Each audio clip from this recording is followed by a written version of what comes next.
What's up, everybody? The GRG podcast is alive. What's up? What's happening? What is going on, man? Tonight's going to be a very interesting show because already just in the green room, the conversations was lit, man. Hey, man, my bro, Xbox University is crunk. I cannot wait, man. And then, you know what? I had to ask my boy Zobi. I'm like, listen, what's going on? He was giving me the tidbits. And then we started to get into another conversation. But you know what? It is what it is. Hey, I see that D is here. I saw that she was in here, but she was really quiet because she was listening to everything. So we are ready to get started, man. But you know what? I gotta go to my girl D first. What's happening with you? What's going on? I know that you got there's some glorious news that came out talking about Grand Theft Auto 6. It's been officially announced. Are you hyped? And did you have breakfast for dinner tonight? Um, no, Oh, and no. Um, Unfortunately, I'm trying to be better with, late eating and things of that nature. So I'm not going to be having you heavy changing the breakfast for a game. You while. changing the game I on us. know I'm trying to be better.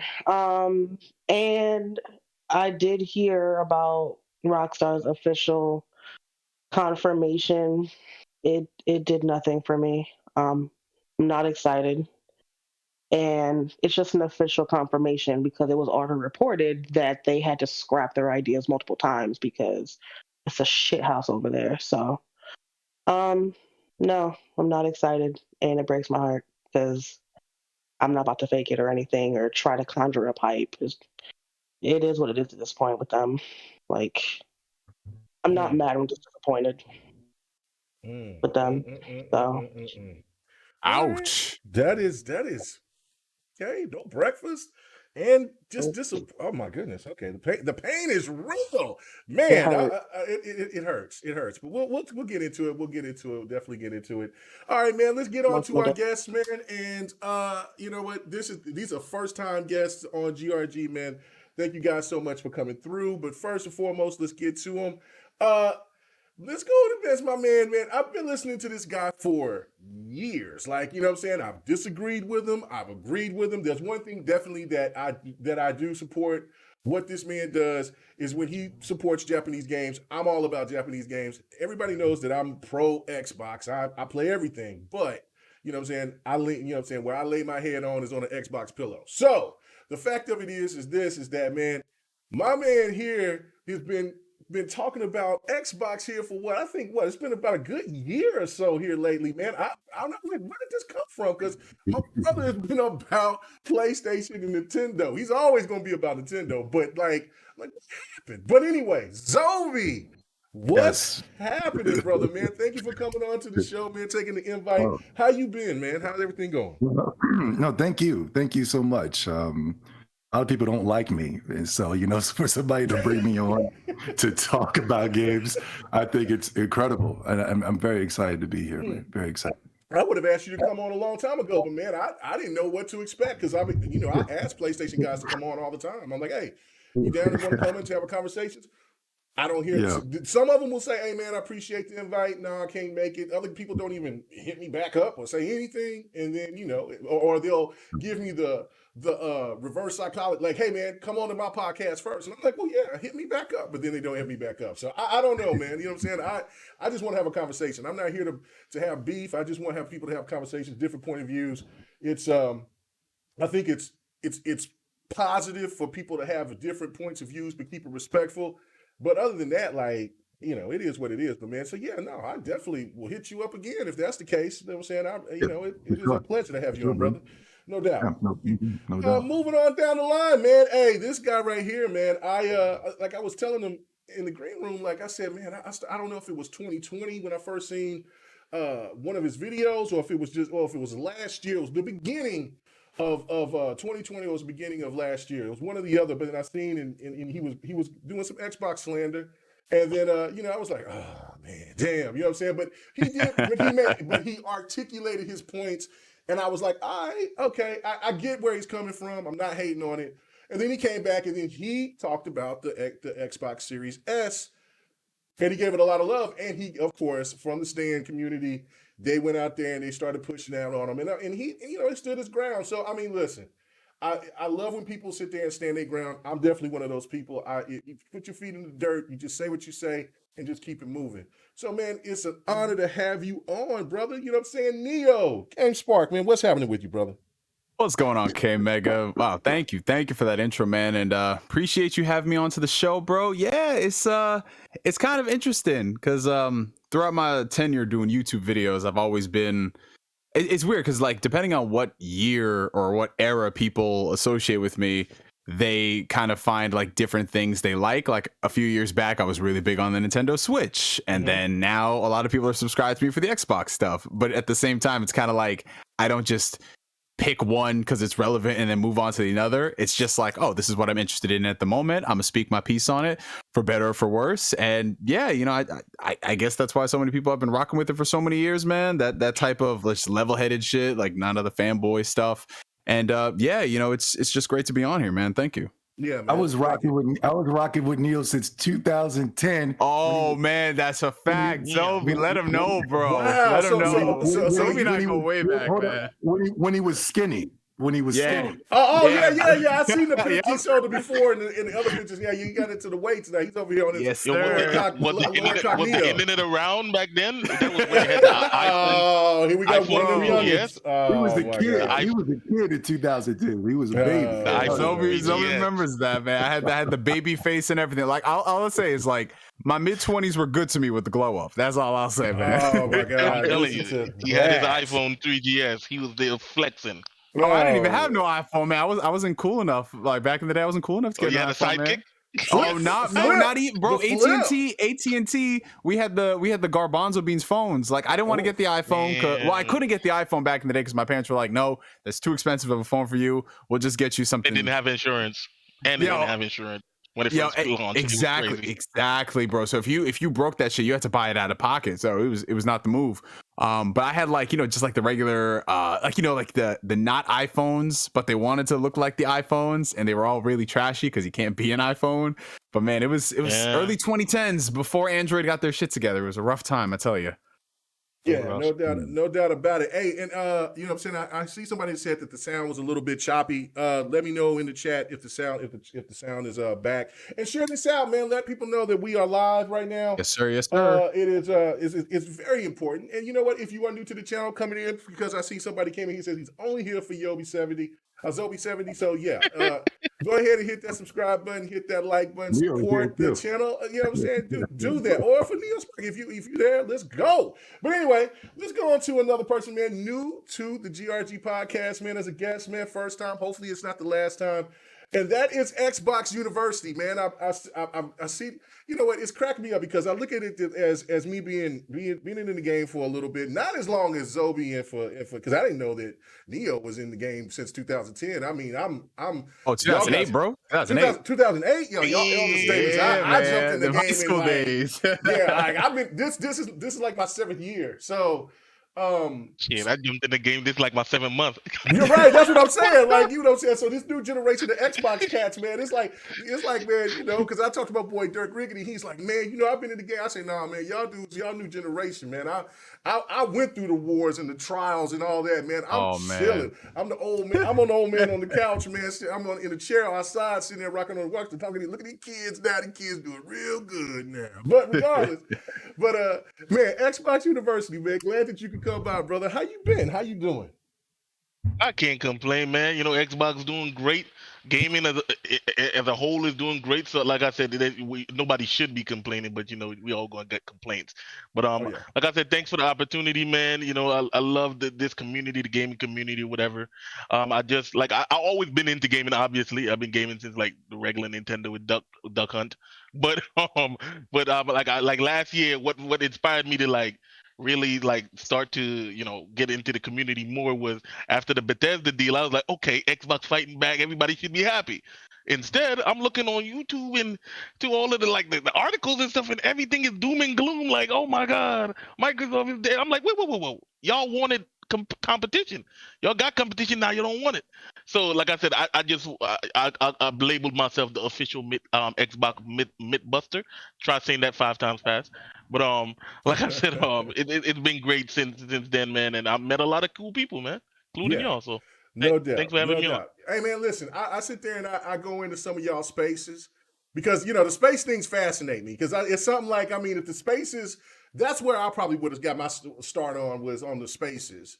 But Praise God for the spaces. yeah, because that's where I would have got started because I would have had a lot of things. But big shout out to Kid Smooth, and Rise and Grind and all them to sit there and talk me into doing, and Big Kahuna talking me into doing this YouTube thing, and then I got hit up by Next Gen 720 and then 100, and then the list just goes on. But Xbox 448, but I've been doing Xbox 448 for probably the longest than anybody. So but big shout out to all that, man, because I'm listening there and then y'all get wild. Like them spaces get real wild. Like I try to jump into a couple of PlayStation spaces and then they'll be talking the maddest shit about Xbox. Listen. Then just ether, right? And then next thing you know, they'll start talking about anime girls or something. I'm like, okay, I'm out. Y'all tripping. Yeah, y'all out here. But y'all be going wild too. What's up? The reason I blew up, right? I came up in the community was because how wild the spaces was. Like I used to call them the pony barn, right? Yeah. So you go into the pony barn, and like they did like all of the narratives for the last 12 months just got like destroyed, and I've been loving it, the salt and stuff like that. So if y'all have a chance, like you don't have to speak or whatever, but just go into the spaces, like if you're at work or whatever, and just listen to it like a podcast. Nothing but jokes. I promise you. Well, it's wild. No, I've listened to him, and then, but Marley and all the rest of those cats, and then there's beef, and then I'm like, I don't even know what's going on here. I don't even know these people like that. I'm out. You know what I'm saying? I'm saying? I want to support, but like I'm like, no drama in my sauce. I'm out of here. But anyway, let's get on to it, man, because I know our boy Neo said that he couldn't be here for the whole show because he has to go and do a little bit of extra overtime or whatever, or maybe he's just got a hot date or want to hit some weights. I don't know what's going on, but regardless, let me go ahead and start off and let me take my L, man. You know what I'm saying? I see a hot date. Goddamn. I appreciate that. I wish it was that, man. I wish it was that. I wish I had to do that tomorrow morning. Oh man. Oh my God. But anyway, let me go ahead and give myself this L, because you know what? I know why 108 and them are there. I know why they're here. Let's let the L man dance for a little bit. And let's talk about this Stadia situation, right? Because you know what? I told you guys a little bit in the green room, right? Like, I was a supporter of Stadia, like, because I'm all about innovation. I think innovation is key to where we are now. This is why Xbox is, to me, the true innovators of where gaming is going. Now, some people can agree with me or disagree with me, but I thought really, like, when they said Amazon and Google was finna get through their hat in the ring, I'm like, listen, man, this is it. Like, you got these big conglomerates jumping in, about to act a fool, and now it's about to go crazy. And Stadia, I think, is going to be one of those big players. 108, Bloody, everybody, PK, you know what I'm saying?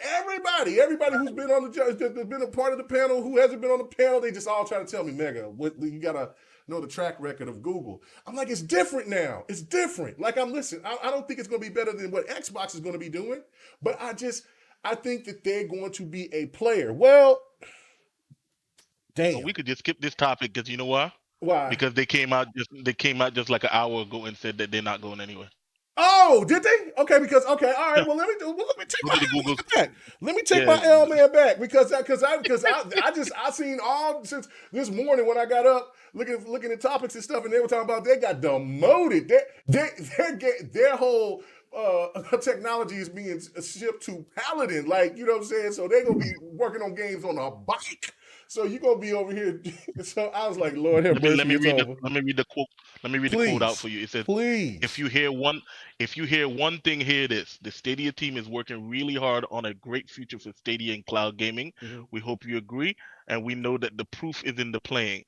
Basically, they just were responding to all of the the stuff. Basically, they're saying they're not doing none of that. They're here to stay or whatever. I mean, I don't believe them. I'm not into Stadia, but if you are, I don't tell people how to game. But I'm glad that they came out and set the record straight so quickly. I mean, I don't know. Can you really say that setting the record straight when it could just be the temporary? It has more in the thread, but I ain't reading out all of that. But basically, they're saying that they're trying to basically push this stuff. They're not selling. Basically, they're trying to debunk the thing that's more than that Nibbles shared or whatever the case may be. So I mean, but you can go and read it. Just go on their Twitter and check it out for yourself. Yeah, I'm reading the thread right now, and it's talking about how we're proud to offer 50 games to pro members in February with more than 100 titles to join Stadia in 2022. But I mean, if they had all this good stuff in development, they wouldn't have to tell us, hey, here are these things. I feel like this is just like a last ditch effort to just cool it down. Cool it down for a little bit. Exactly. Cool it down for a little bit for the people who are subscribed right now. But I think the writing is on the wall. Like the deals talk about with the Peloton bike and everything. I feel like that's going to be what the future of Stadia is. They're just going to take that technology and they're going to incorporate it into all avenues outside of having a dedicated storefront for gamers. Because let's just be honest, Stadia is a failure. It's a failure. They came on here, they were talking all this good shit about how PlayStation and Xbox is going to be obsolete. We're going to be able to do this and 4K, that. 4K, 4K 60. Oh, I gotta get the L man for that. Oh my god.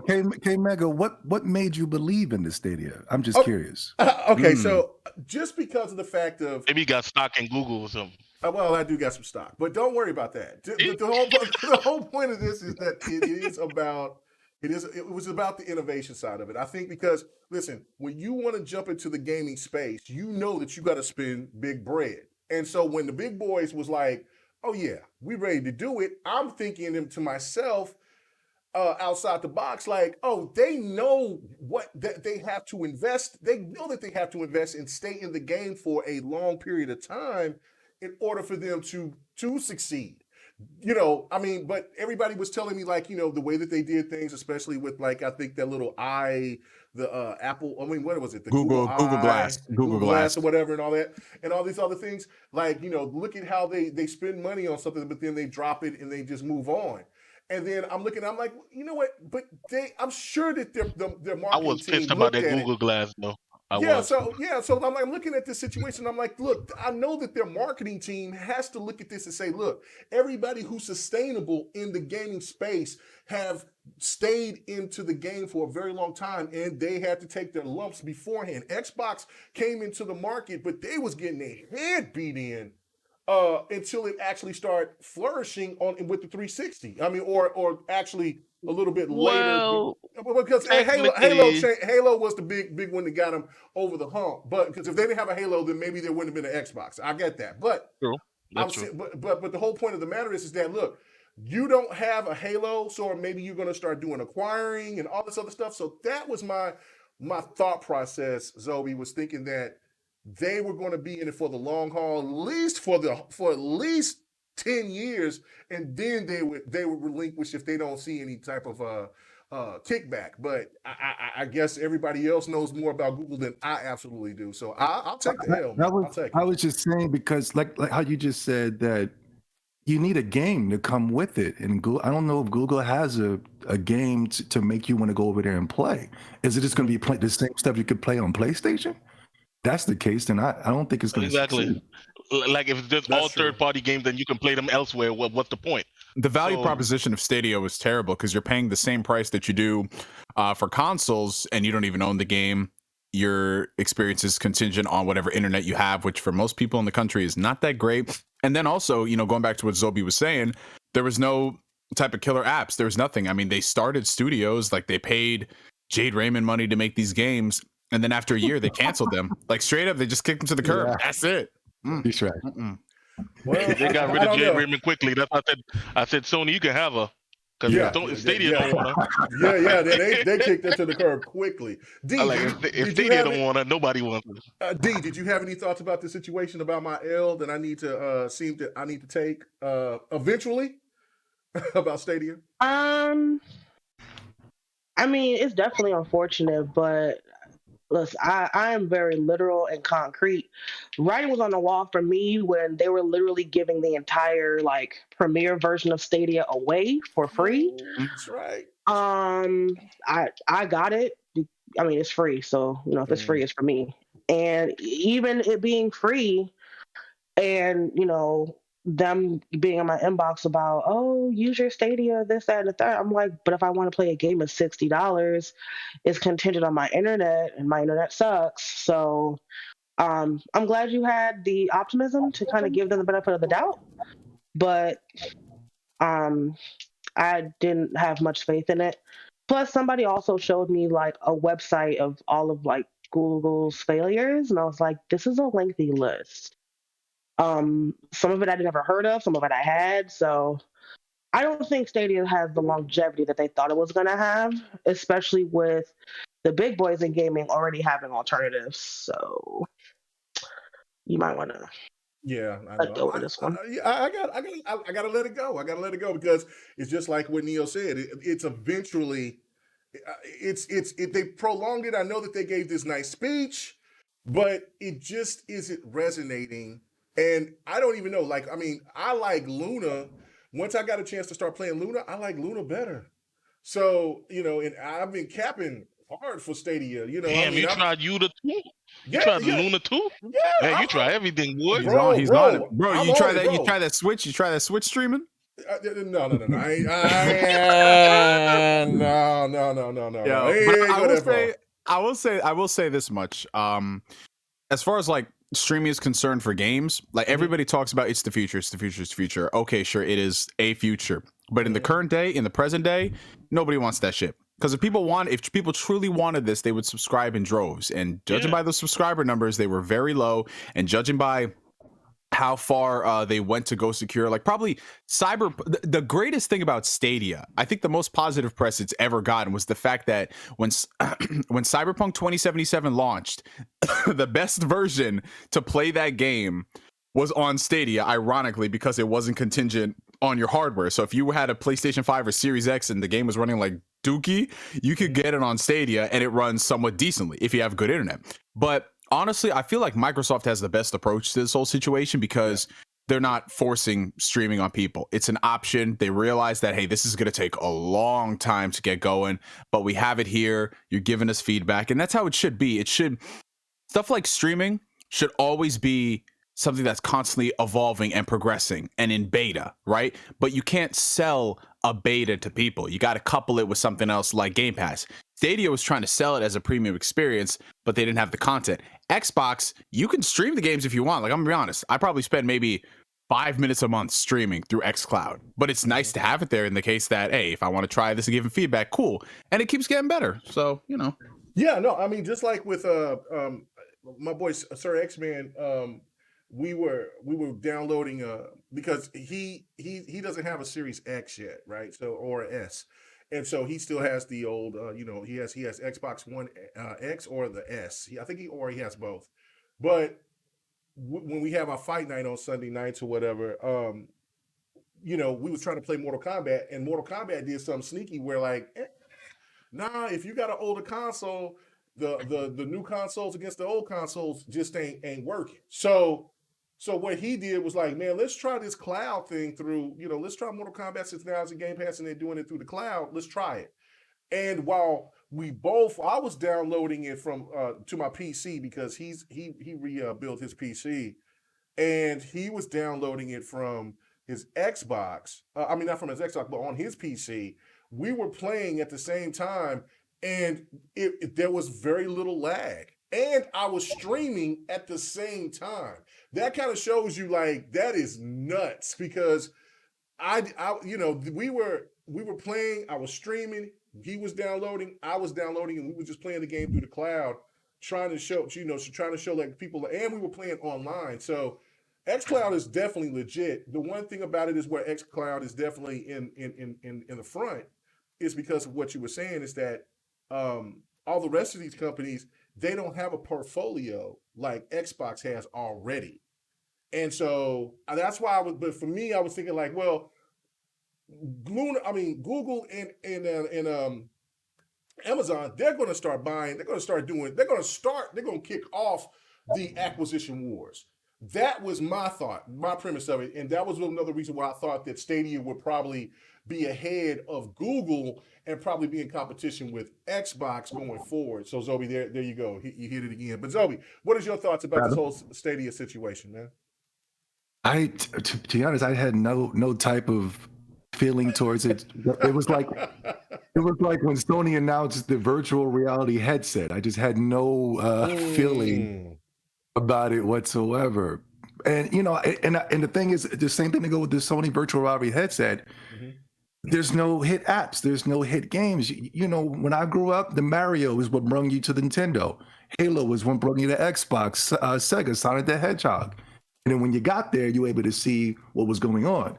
But if just the appeal of just streaming games that you can already play on Xbox or PlayStation and or Nintendo, just, Oh, and another thing, is my YouTube account linked in with that Google Stadia when I log on?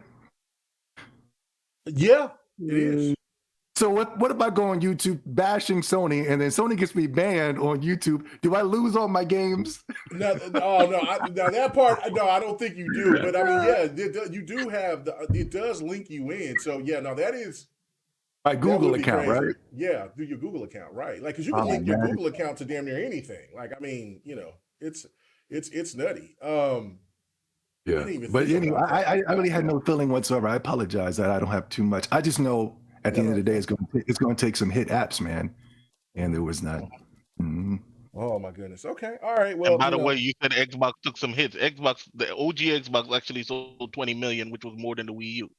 So no, it you're wasn't right. That bad. But compared to the competition at that time for what was available, compared to 155 with the PS2, right, brother. I mean, there was no competition. There was no competition. Like, that was it. But you know what? But the Xbox, but the OG Xbox was the thing that got me to be, because I was a staunch, and I mean staunch PlayStation dude. Like, I didn't even, when my homeboy came to me about the PlayStation, about the Xbox, I'm like, man, I don't even care about, man, I don't even want to play that shit. You want to hear the crazy thing away from me? What'd you say? I was more of a Nintendo back then because I love my 64 and stuff. Uh-huh. And what happened was, my parents, I asked them for a PS2 for Christmas. And they got me the damn Xbox. I was so pissed when I saw the box. I was like, what the hell is this? I thought it was some bootleg, like, I was like, what is this? Like some bootleg thing, right? But when I opened it up and I played Dead or Alive 3, right? That was the first game I played, right? And the graphic, and then what I realized is you could like get the CDs and rip the CDs to the hard drive, so you didn't need no that's what I love about when Microsoft innovates, because like I tell people, like, if you were there from the beginning in the background, you could put your own custom music. You didn't need any more memory cards. They even thought about how my 64 used to get dragged off the top. Xbox is very innovative. No, I was saying the Xbox is very innovative. I'm just backing you up, saying the Xbox was truly innovative at that time, man. You can profile what you do. Here's the crazy part. Like they even thought about, like, when you had your console up on the TV or whatever, and somebody will like walk by and they'll trip on the cord and they'll pull the whole console down. Right. But the Xbox, the breakaway cable, the cord would break away. Like, they thought of everything. Bro, and I was that console was so heavy, somebody probably would have. It's a murder weapon, man. The thing that changed it for me, that made me say, okay, hold on, wait a minute, PlayStation, what's going on here? Because I bought all the accessories. Remember that that peripheral that you got where you could hook up 8 controllers in one, and then they had the one peripheral. The multi-tap. Oh my God. The multi-tap. I got one for my PlayStation 1. And then the internet little adapter that you could put into the back of the PlayStation 2 to where you're supposed to play games on your you could have DSL. That was garbage. That thing never worked. Now, that also comes to the surface because I live in Oklahoma and we didn't have no great internet like that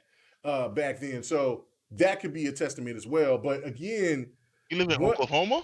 Yeah, I live in Oklahoma. Yeah. Might as well you say the moon. I'm just playing. Go ahead. This man said the moon. Wow. This dude. Oh, you must be one of them East Coast cats out there. You know what I'm saying? Listen, I get tired of you. I get tired of you Coast cats out there. Be trying to talk about my state. Right. You acting like you live in Wyoming or something, bro. Yeah, I know, right? Like, yo, hold on. Might as well. North Dakota. Let me break this down to you before all said and done. If all shit breaks loose in America, right?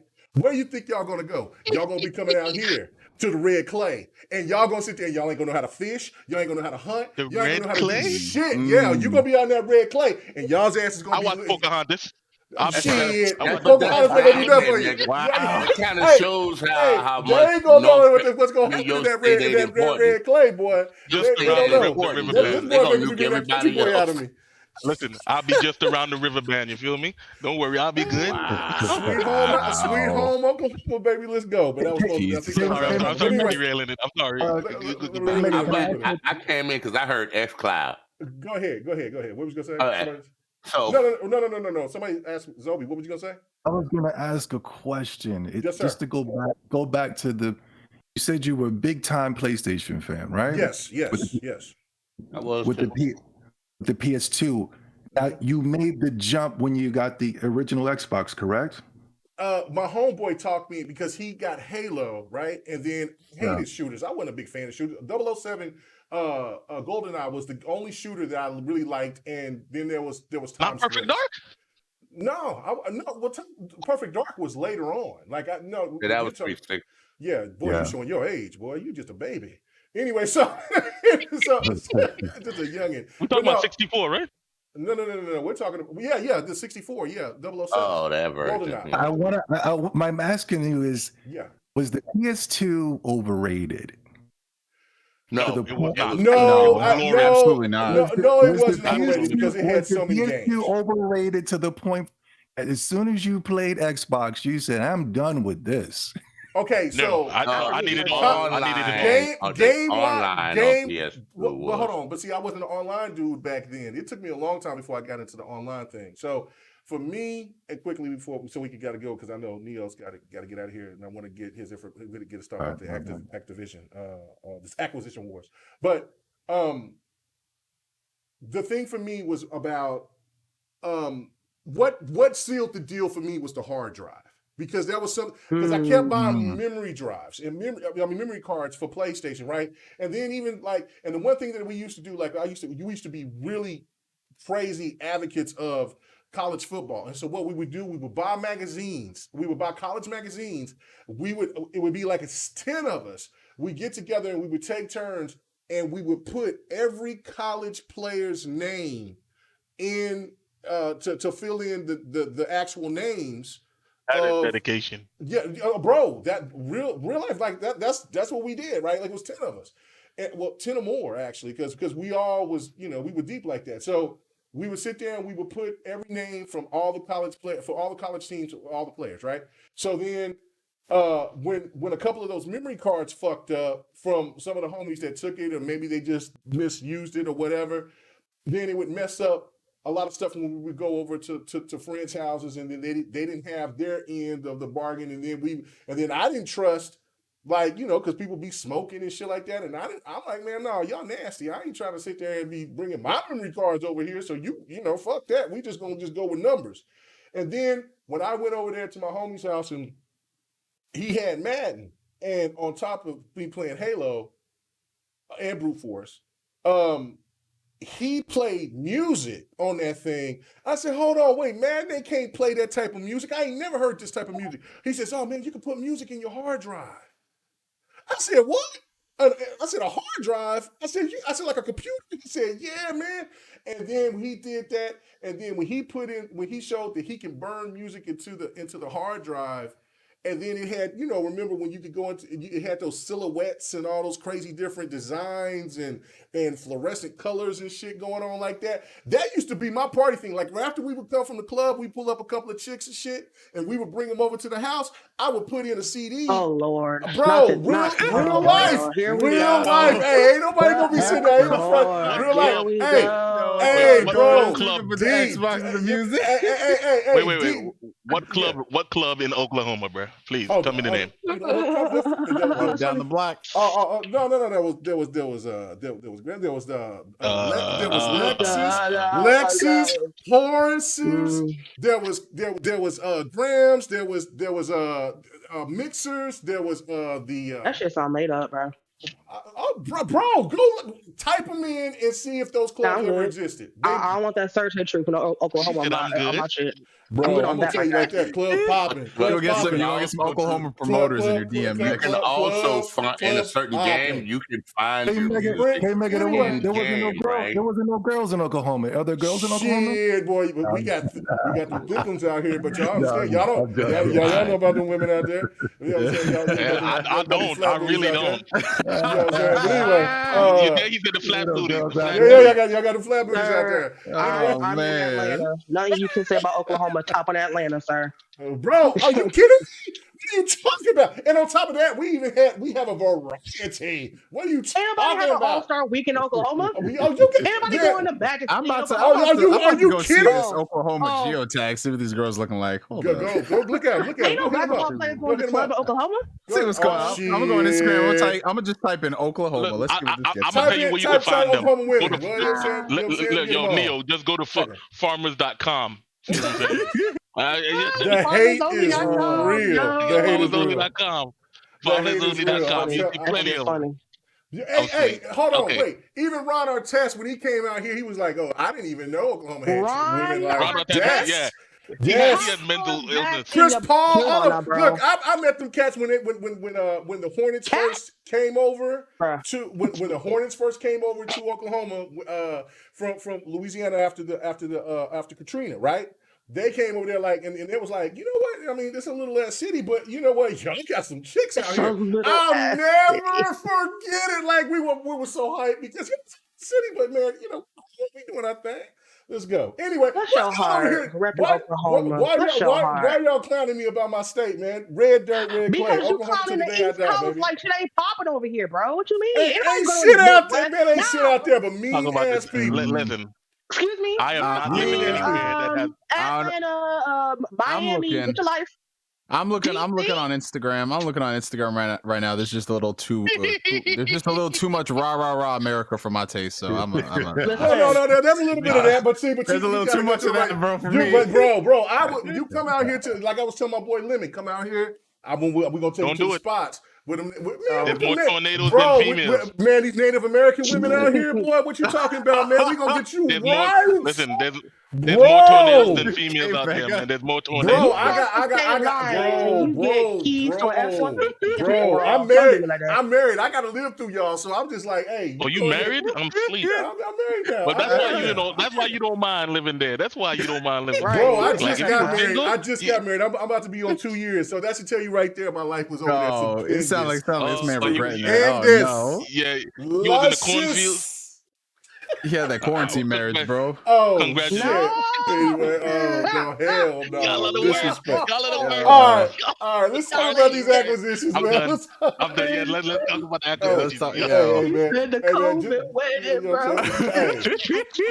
bro. We got married before the COVID situation, brother. It was all good, man. I found a good one. She was a pandemic princess. No. Not the double B. Queens, boy. You know what I'm saying? Look, not the double B. I forget. I don't know how old Zoe is, but you know what I'm saying? Everybody else is youngins here, right? Like, you know what I'm saying? Like, my son is just about as young, is just about the same age as y'all youngins. So my thing of it is that y'all got a lot of growth. Hi, mi abuelo. I'm 47. I'm 47. Well, I'm 46. I'll be 47 this year. I'll be 47 this year. So Yeah. So. Oh yeah. So you just as old as you're about as old as the Nintendo. No, you older than the Nintendo. I see you. Yeah, I'm older than I've been here since the Magnavox, boy. Before there was even an Atari, there was a Magnavox, sucker. Anyway, so. You were here before the internet. It's okay. We get it. Hell yeah. Listen, you know what's funny? Because this boy right here sitting here talking. Look, and he won't know how to talk to a girl. He won't even know how to talk to a girl. They toasting you know K Mega in the chat. They toasting him. How they toast me? What they say? You gotta find me, mate. Someone said, all right, 2 comments. Someone said living in Oklahoma is like living in Home Depot. Bro, the disrespect is real. And then C Max said, K Mega got to take me to find a girl named Sitting Duck. hey, and she fine though. That's what's gonna blow your mind though. You know what I'm saying? That's what you're gonna sit there and say. Oh no, there's fine women everywhere. There's fine women everywhere. I give you that. I give you that. But in Oklahoma, the difference is the distance you gotta travel. You see what I'm saying? You gotta be out here hiking down. What distance? I mean, look, I'm in the city. What you talking about? What distance? What city? What do you mean city? Like they got skyscrapers over there? City. Oh, they got concrete.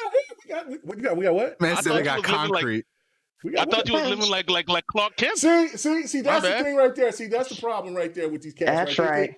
They think we out here, we a horse buggy and Amish and shit. Give him the business, y'all what my boy Lennon say? A burrow. Y'all sit there and stay with a whole bunch of fucking rats, and y'all sit there and talk about what y'all ain't stay in a fucking block around each other and just walk around and just see the same shit over and over again, man. We like to travel. We like to see the world. That's why I know when it comes down to the come down, y'all ain't gonna know how to survive, man. I'll teach y'all. Traveling, I mean, in Oklahoma to travel somewhere cool, that's like a day's journey for y'all. I could just walk down the street to the subway. Hell no, the disrespect is real. All right, come on, man. All right, next topic. I'm sorry. I love it. I'm done. Oh my God, this is disrespectful. Yo, I'm done. We gotta get off the topic because the chat's going wild. Oh no. Hey, you know what? Kevin Durant left for a whole different reason, man. That boy was there for this boy. Hey, you know what? He was here for 11 years. The only reason why he was because he wanted to chase his ring. That was it. He should have got his ring or whatever. And how you feel about Russell Westbrook and how he does things, and now he's with the Lakers and all that shit. Whatever. But no, trust me. Why we on sports? I know that's another podcast. Let's keep moving. Next topic.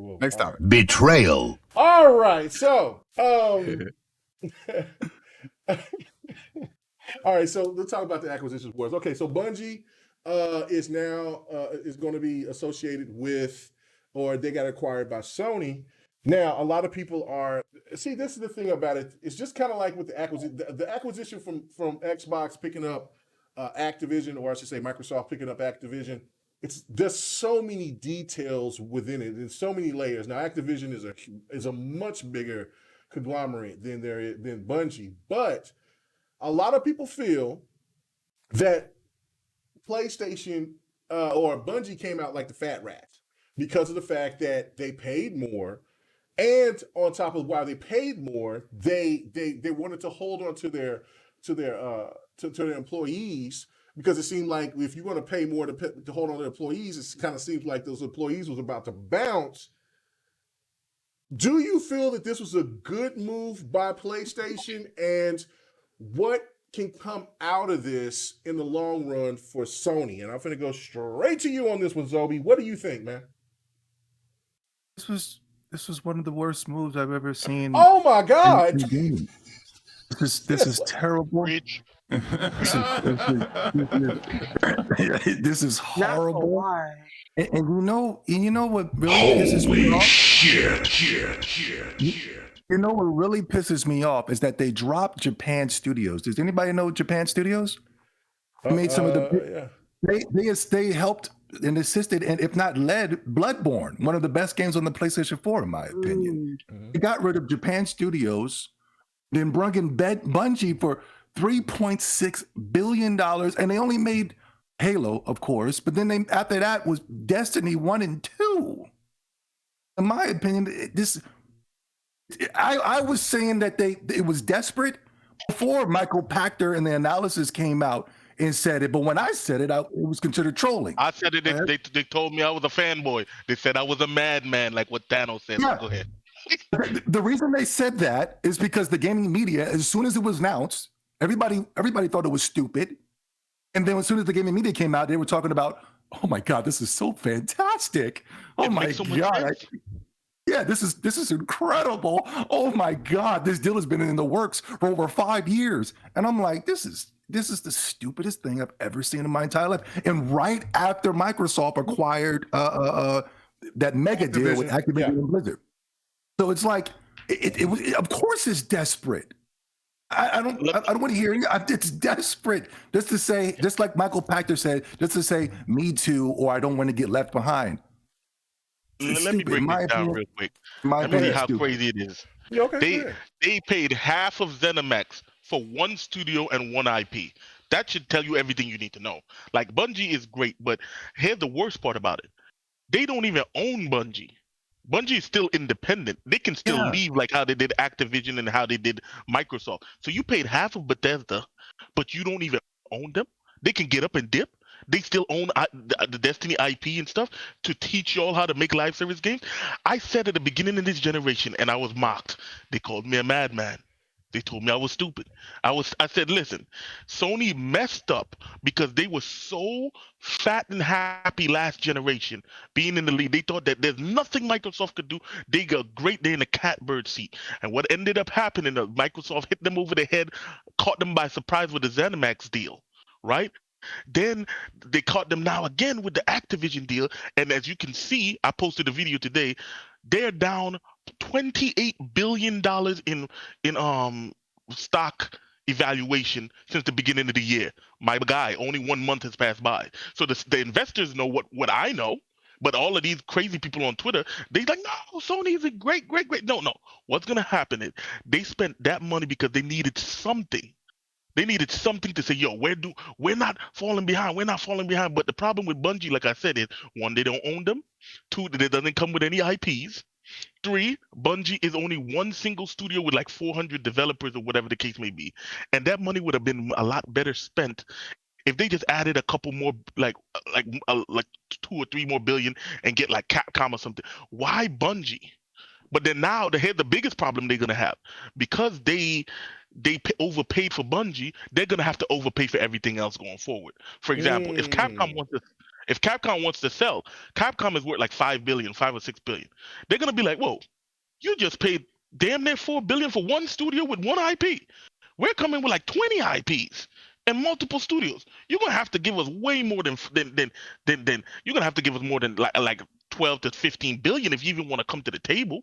So like I said, they're going to have to overpay with everything going forward, because they got Insomniac as a steal. A lot of people don't want to say this, but Sony been robbing people blind. They got Insomniac for $200 million in 2019. That's like 3 years ago. You can go ahead.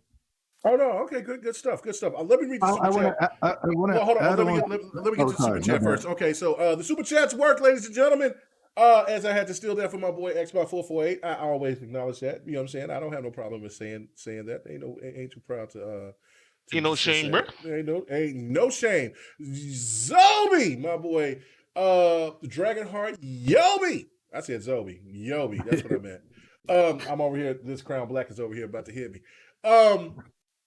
He said, hey, Xbox University is legit. Yo, talk your shit, respect. Amen. Like, hey, yo, this dude is trash. This dude, I'm sitting there talking about my state. You know what I'm saying? I'm about to ride up on it. Hey, I'm about to get a couple of good old boys. We about to ride up on this dude right here. Ride up on horseback? Hey, bro. Hey, if we ride, though, we ride. So however we ride, I know you don't want it. Anyway. Red Dead Redemption. We gonna put you in a sack, take your ass back out here, and we gonna have your ass noodling. You gonna be a country. We gonna be a country boy just like the rest of us. C-Max says Xbox Community College. Did you need spell check for that, my guy? Or did you spell that out yourself? Much love to my boy C-Mac, man. Always coming and checking me out when I do Fight Night Sundays, man. Hey, that's a PlayStation dude to the heart, man. Much love to him. Megatron, I see you. You know what I'm saying? Please, hey, I see people in here that I ain't never seen before praying. Firebird, really do appreciate you. Viper, you're in the game finally. Thank you. Appreciate it. Super Miria Bros. Hey, man, welcome. Thank you for coming on here to GRG, man. It's really really appreciated. But go ahead. I think that was I just wanted to add to Xbox University. Yeah. Just like he said, in my opinion, this Destiny, now people are going to say 5, 6, 7, 8 years from now, and I see what Sony is trying to do 5, 6, 7, 8 years from now. But to buy Bungie In comparison to Microsoft buying Bethesda and Activision, it's not on brand. It's not PlayStation. It's not PlayStation. Who are they trying to be? What are they trying to be? Why are they waiting till now to try to figure out who to be? And we just bought this $500 console with $70 games. They told me that PlayStation only makes the single player, the bangers. And now they're talking about 10 live service games in the next 4 years. I'm like, yo, like PlayStation has make a mockery out of their biggest fans. They're talking about 6 by 2026. 6. No, they said 10. Oh no, you're right. 10 by 2026. 10, yeah. 10 games and services by 2026. And remember, they said they had 25 in development. That means half of their damn games is live service. See what I'm saying? And now PlayStation fanboys, I'm like, wait, y'all said that was bad. Y'all said that Xbox Game Pass is the reason why Microsoft would make all their games their services. But now look, PlayStation want to do it, and now they fine. So I'm like, look, I'm tired of running down these narratives that have to myth bust for these fools every day. Where it has first it was the Series S is holding back gaming. Cross gen is bad. Man, actually I have the list, but I'll tweet it out later. But you know what I'm saying? They did for the whole year. For the whole year, it's been miss after miss after miss, and Sony been making them looking crazy. Remember that they said that God of War would never make it to PC, never. Where is it now? That now they're saying, the PlayStation will never go day and date on PC. You think they're gonna launch all these live service games and not launch them on PC one time too? You think so? You think they're gonna wait 3 years to get a live service game on PC? Dream again. They're gonna launch day and date on PC for these live service games, and that's what's gonna happen. And all of y'all gonna cap and pretend like y'all never said what y'all did. And by the end of the generation, they're gonna pretend like they always knew Xbox was gonna dominate, just like they do with the Switch. Because when the Switch came out, a lot of people was wondering, can Nintendo come back from the Wii U? They're on the brink, and now they pretend like, we always knew Nintendo was great. And Microsoft in last place. Nintendo has always been great. I'm like, bruh, I was here 4 years ago. You know that, right? Like, but you know. Hey, the narrative is changed. Cool. Let me hear what Neo got to say because I don't know how long he's got, how much more time he got. But Neo, what is your thought process about this whole situation with Bungie and or this new marriage between Bungie and Sony? Is it a benefit, and will this going forward benefit Sony going forward in the future? Well, the thing is about this acquisition, it's interesting. It's the last move I think PlayStation would have done if we're talking about acquisitions, because one thing PlayStation has been known for is they've always been known to acquire studios, but it's usually studios they have really good relationships with. Like Insomniac, for example, that was a done deal. They were dating for 20 plus years. They finally put a ring on the finger. So with Bungie, it was a little strange. Holding marriage, as you would say. Exactly. So with Bungie, they paid $3.6 billion, but that's not exactly how much Bungie's worth. The Bungie was sold for 2.4, and then they spent an additional 1.2 billion on employee retention, which, you know, that's very good for the employees, because unfortunately, one of the things that happens in a lot of these mergers is people end up getting axed, whether it's folks on executive levels or bottom of the barrel grunts. It just happens. Even Phil Spencer has come out and said that we're trying our very best to make sure that nobody gets axed from this Activision Blizzard acquisition. It's just part of the game. So they spent that money to retain the employees, but honestly, I feel like retaining the employees was extremely important for PlayStation because it's trying to feed into what Jim Ryan is trying to do long term. Because the whole approach of PlayStation being the console for blockbuster, narrative-driven, single-player games, that's still going to be here. And honestly, nobody can touch PlayStation in that regard. But there are gaps that need filling. And when you listen to what Jim Ryan is talking about, when he talks about how we want PlayStation to become a bigger brand than it is, we don't want to reach just a couple million gamers. We want to reach tens of millions. And honestly, you can't do that on one single device, like one single console, because the barrier of entry to get into that console, even Nintendo with the amount of sales that their games make, which is astronomical, even then, like 30, yeah. Exactly, like 30, 40 million. So they're trying to think bigger. They want to go more for a global scale. And how do you do that? Well, you start putting your games out on PC. But obviously, you don't want to cut into your bread and butter, which is the single player focused experiences. So you go back to doing multiplayer games and live services. So that's why I think that they went ahead and spent that extra $1 billion to retain the employees at Bungie, you know, partially because of the employees and they have their job security, but also the expertise that comes with Bungie. Because Destiny is one of the biggest live service games out there. You know, when you stack it up against things like Warzone, Apex, etc., it's not to the same degree. But the people who play Destiny are very, very, very dedicated. So the people who are working on the game, they know something about it that is able to keep people coming back for more. That's valuable data and information to PlayStation, who has no experience in this live service game. I mean, they dabbled before in multiplayer games in the past, but honestly, never anything on the level of a Halo or a Call of Duty, where it's like, yo, we're like after work, we're all getting on and we're playing this game. I think their biggest claim to fame with multiplayer, in terms of sheer numbers, was SOCOM, and that was back on the PlayStation 2. So I think that this is more of a long-term move. It's not going to be something that benefits anybody in the short term, because, you know, Bungie, like, all their stuff is going to be multi-platform. They're going to steer the ship. PlayStation is just providing them funding. So we'll probably get much more consistent updates with the games, maybe more expansion packs. And then, like, whatever that new IP is they're crafting is going to have much more effort associated with it. But this is not an Insomniac deal. Will we get a Destiny 2 director's cut? Hey, man, I mean, listen, you never know. You never know. You might. Would the PlayStation No. Would the PlayStation community really actually support that as a game that is free to play? Like, if they do, then I mean, all bets are off, man. Yeah. Let the roast begin. Let the weenie roast begin. And for those who are listening, obviously we're just joking, because Bungie has come out and said that they're not going to do anything like they did when they were under Activision, in terms of you have 1 year exclusivity for DLC, and by the time another platform gets it, it's pretty much irrelevant. So I think this is more of a long-term move for Sony to feed into their whole live service approach.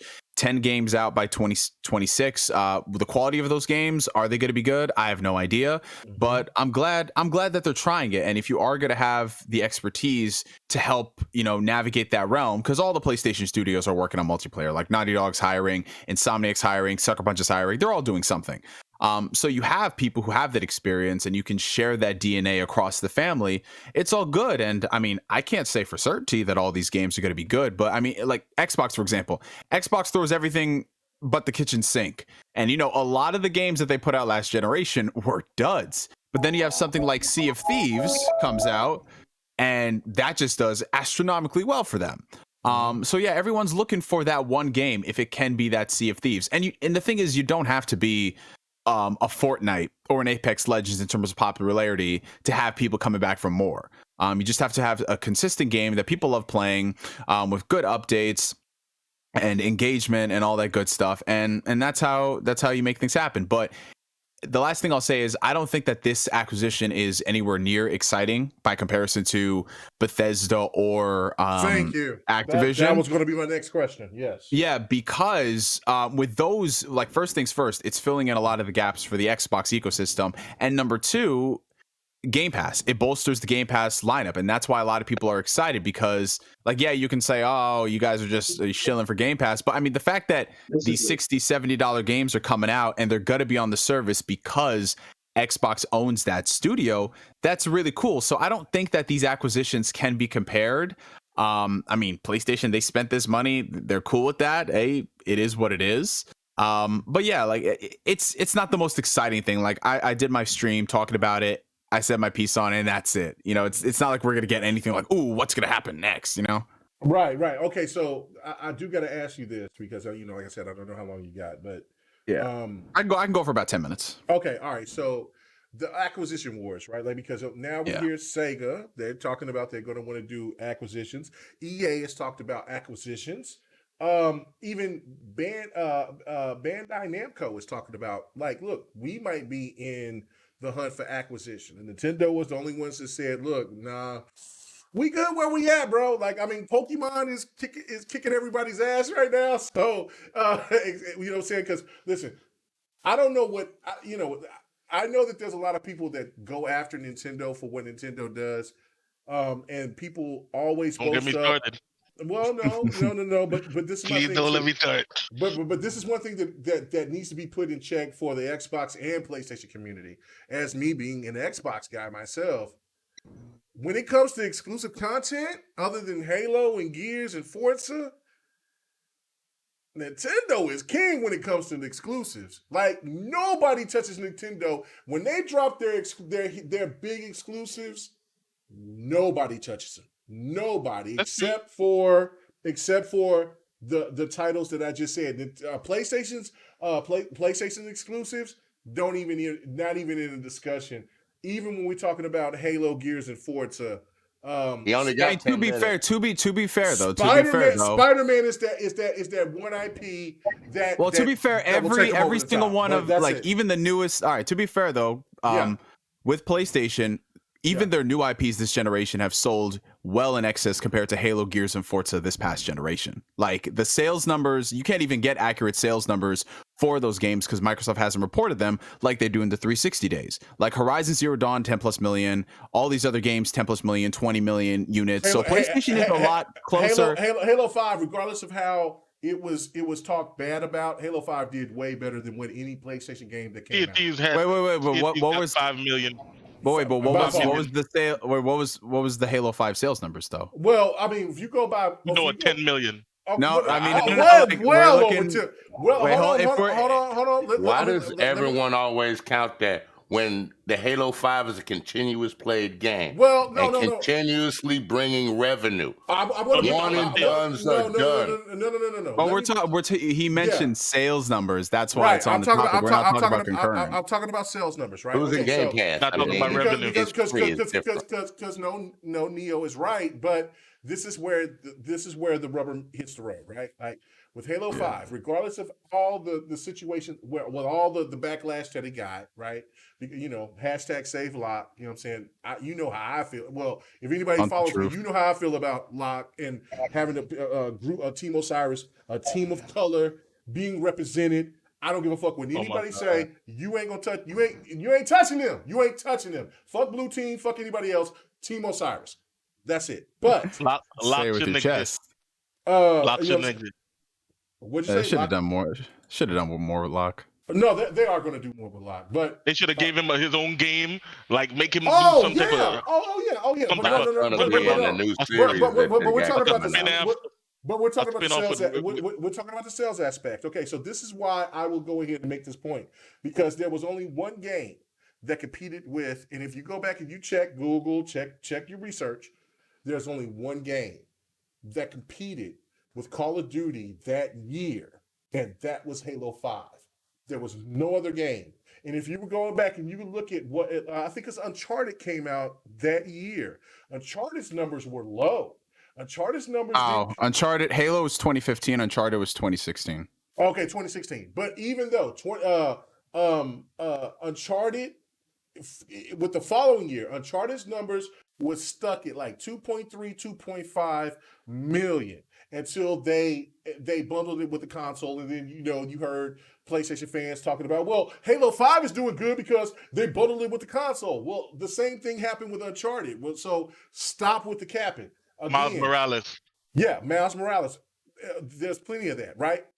Street Fighter 5. We all knew how much of a disaster that was when that was in launch. Halo 5 broke records, and you can go back and look and you will see, if you go back and check what they were talking at that time, and it sold just about as much as Call of Duty that was multi-platform at that time in that same span. So when you look at it from that aspect, from that 3-month span, Halo 5 did way better. They just don't, Xbox decided to take away the numbers because the Xbox One wasn't outperforming PlayStation, and they just didn't want to get into that fray. There could have been another. No. You know what? I'm gonna bust that fake narrative right there. Okay. Go ahead. Please do. They wanted to align.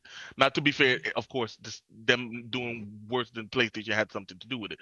But I don't think that if Nintendo can report sales numbers when they only sold 13 million, I promise you, Microsoft could report 60 million sales. They just wanted to align. If you look at how because I'm a stockholder for Microsoft, so if you look at how they report all of their which I should have been. I'm earnings, stupid for not putting my stock in.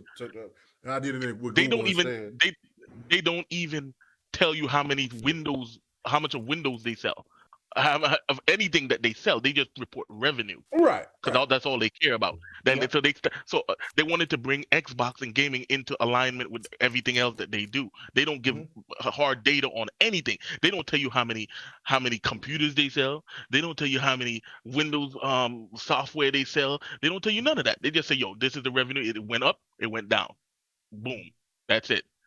And that's it. To me, it works. Hey, because that's all I care about. Right. Get the money. They making more money. I didn't start having regression in Halo 5 until last year. That just lets you know that Halo 5 was doing well beyond what people's expectations were thinking. But even with the bad look at press. CFTs. Right. Look at CFTs. Well, yeah, CFTs in 1 year they sold 5 million on Steam alone. I've been capping for On Steam alone. CFTs for what? Now, well, I let me throw my L, man.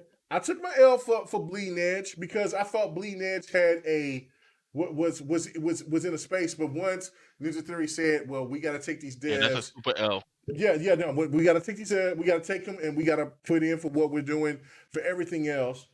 I'll take it, but Bleeding Edge was going to be one of those games that was special, especially in that space because it was like Power Stone and Overwatch had a baby, and if they implemented all the modes that they could have and stayed with what their premise was, I really thought that Bleeding Edge was going to be that next big spectacular hit for Xbox. But I'll take the L. I'll take the L, man, for that. But it is. Yeah, that's a super L. The thing is, they talk about, I don't know, you do a passion project for a smaller scale title, not a multiplayer game. I think that they have only like 30 people working on it.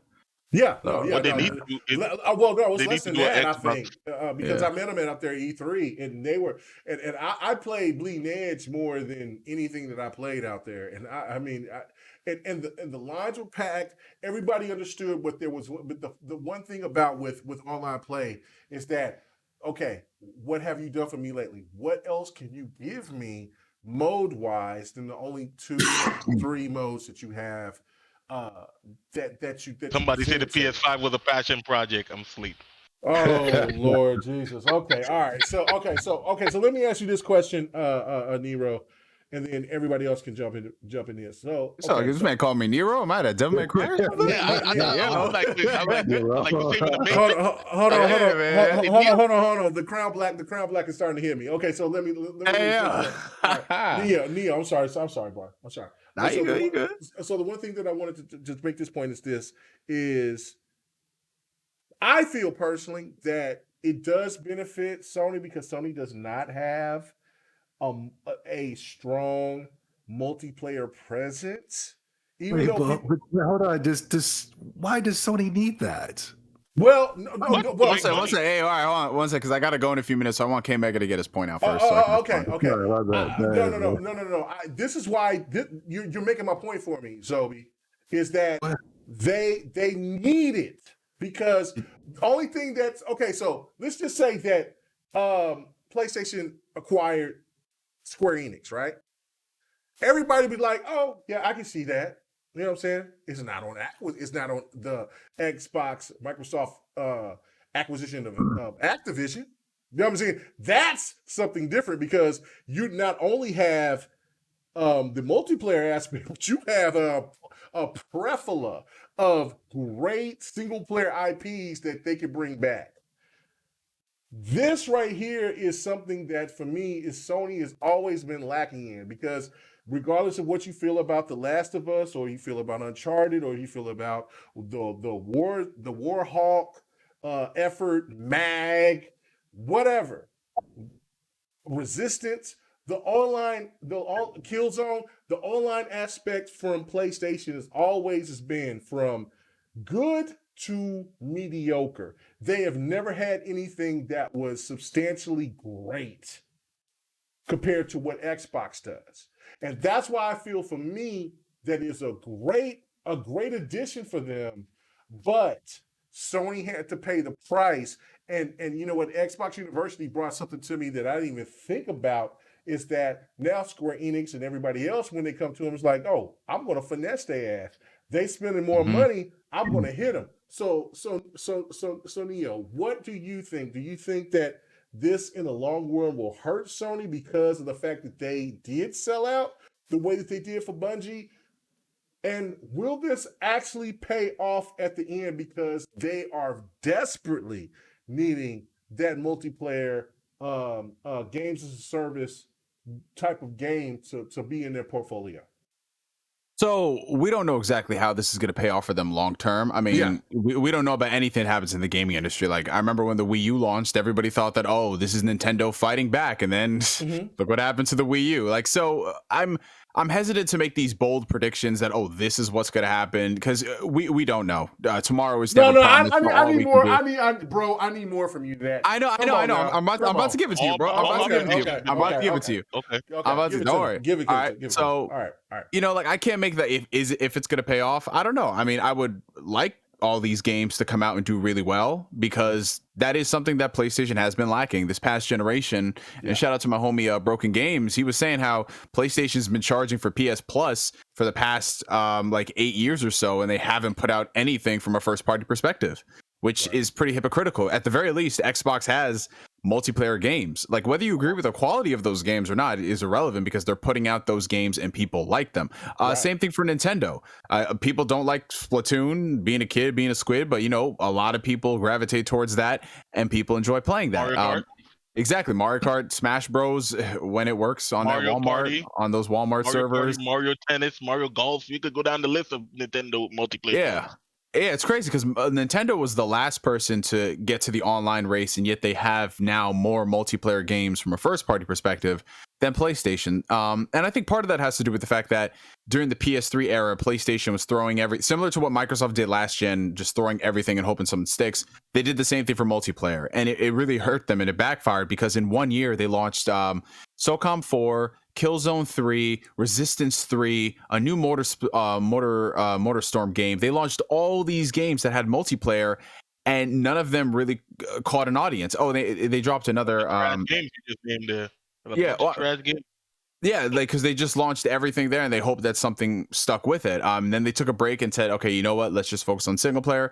Now they're getting back to it. So I mean, I don't know, man. I don't know. Like, it's just, it's one of those things where I gotta see what the quality is first, man. Like, that's what it is. Like when Apex came out, everyone remembers this. When Apex came out, people were saying, bro, no one is gonna play this shit. It's gonna die in 2 weeks. And then look what happened. So it all comes down to what they're cooking over there, if it's gonna be good. And similar to the whole Game Pass thing, you know, this Game Pass gamble, if it pays off, it's going to be incredible. No, but if it doesn't, Game Pass is already paid off. It's already solidified. But the long term approach, because it's good right now. It's good right now because, you know, they're trying to get us into this, but long term. You know, like, sometimes things get too good to be true. Like Netflix, for example. Oh, in the beginning, amazing. Now people are like, okay, come on now. I'm not saying that's going to happen, but this is this is how it is when it comes with all these companies. In the beginning, they're all buddy, lovey-dovey with the consumer. Let me tell you this. Okay, go ahead, bro. About subscription, I can make the argument that there's never been more high quality stuff to watch than ever before because of subscriptions. Like, I remember when you used to have to pay for TV, right? You pay for a package and you get like let's say 80 channels, and you only really watch 5 of them or 10 of them the most, right? You don't watch all 80 channels, and you have to put up with half of the time you're watching commercials. And then the other half, you have a couple of shows that you enjoy. But now, because everything is on demand, and because they have to compete for your time and engagement, they have to make high quality stuff. Look at Disney Plus. They say, "Oh, Disney's a monopoly," but you can't lie. The Mandalorian is the shit. Like, Boba Fett is the shit. Like, the stuff that they coming out with, WandaVision and stuff, that's some real high quality stuff, because they need to keep you there because you're not on the contract or anything. There's nothing to stop you from leaving after 1 month. So they need to keep you there. So like I said, I can. Yeah. No. University, you're so right. But see, Other Zinc brought up a point that is so goddamn slamming. I got to hit the rest of the panel with this. and let you guys think of what he thought, because I can't steal that, because I would have loved to steal his thought. He said, if Sony exclusives are so quality, why can't Sony buy a ZeniMax? So again, this is my thing. What? Okay, no. Wait, Well, what does that mean? okay. Yeah, I'm confused. Let me bring this point to you. Regulations, Because, but- okay, yeah, no. Let me bring this point to you, right? Because other thing, he's Xbox through and through. He's like, everything PlayStation is dead to him, right? But he is right, because the one thing that Xbox caveat is, and I think everybody on the panel will agree, is because they don't have that single player, third person, over the shoulder, single player, third person over the shoulder banger, right? Like, they need that. Xbox need that. I'm not going to say that they need that. Gears of War doesn't count? No, Gears of War don't count because it is considered as a multiplayer or a game that is in Xbox's Halo, Gears of Forza Prezo. It's in the wheelhouse, yeah. Yeah, it's in the wheelhouse, right?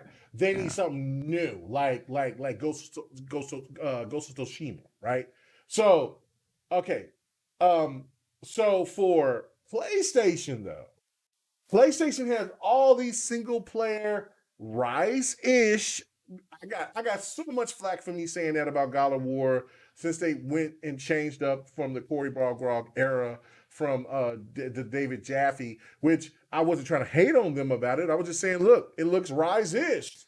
And, it is what it is. But Xbox needs that, right? So PlayStation needs that multiplayer, strong game as a service game that they can just throw out and say, look, when we put this game out here, we know that we're going to generate a hell of a lot of more money, just like Halo does, or any other of these. Like Minecraft. Everybody like forget about Minecraft. Right. Minecraft is the number one selling game of all time. 255 million copies. Right. Like, what people keep forgetting is that, like, PlayStation is okay. That was Wait, all right, wait, Kim, I'm confused. Like, what the question? Oh, okay. What's the question we're asking? I'm trying to break it down. Okay, so Lord. Tencent is number one. Sony is number two. I think my Xbox or Microsoft is number three when it comes to the gaming situation. And then everybody's like, "Oh, Xbox is third place."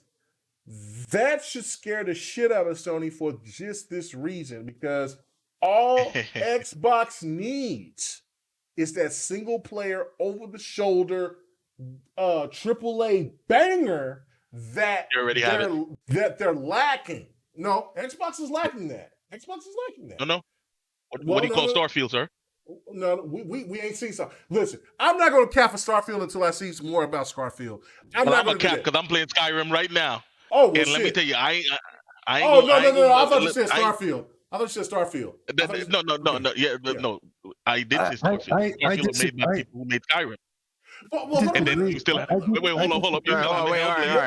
All right. Let K Mega, because I really got to go in a second, so I want K Mega before y'all interject. Let him finish up what he has to say. Let me finish this, right? Okay, so the point of the matter is that, look, Sony is going all in on the single player aspect of the games. That's something that Xbox traditionally lacked, especially last gen.